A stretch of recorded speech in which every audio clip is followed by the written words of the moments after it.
On November 13th, Venus and Jupiter will rise together in the morning sky, only a few hours after the planets reach conjunction at 105 a.m.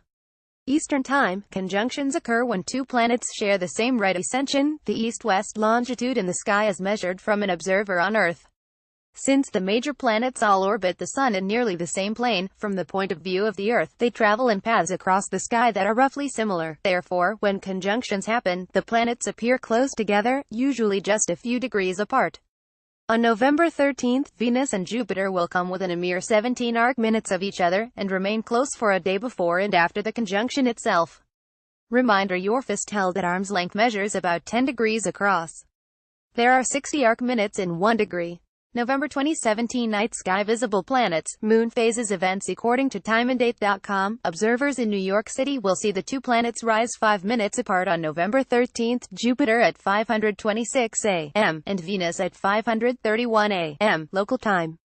The duo will be visible in the constellation Virgo, west of the waning crescent moon, which will be higher in the sky.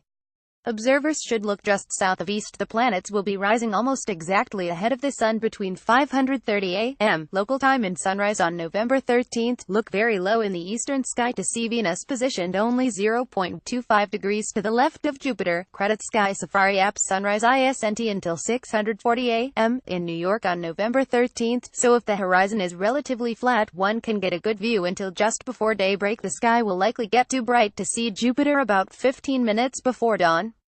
But for anyone with an obstructed view to the east, it will be tricky. Both planets will be just 11 degrees above the horizon when the Sun is just out of view. As one travels east and north, seeing the conjunction gets easier.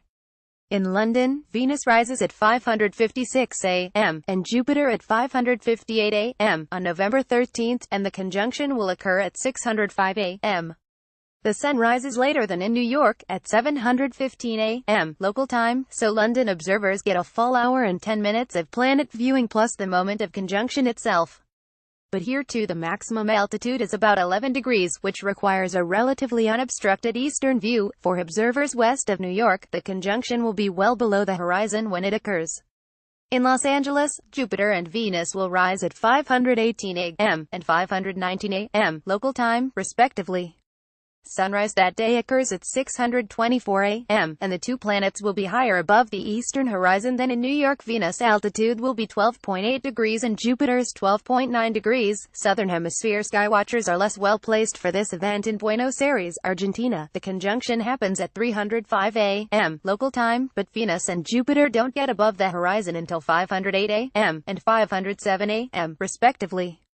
In the Southern Hemisphere, the rising order is reversed. Sunrise is at 5:41 a.m., so there's not much time before it gets too bright out to see the two planets at all, and neither one gets more than 7 degrees above the horizon. For those who can see the conjunction, however, both planets will be close enough that a wide-field pair of binoculars, as well as some small telescopes and telephoto lenses, should catch them in the same field.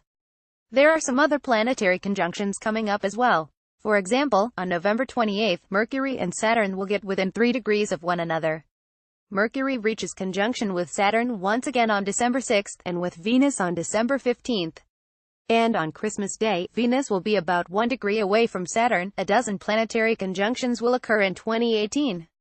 Credit data compiled from NASA and EarthSky.org. Editor's note: if you take an amazing photo of Venus and Jupiter, or any other night ski site that you'd like to share with Space.com and our news partners for a possible story or image gallery, please contact Managing Editor Tarek Malik at Spacaphotos@Space.com.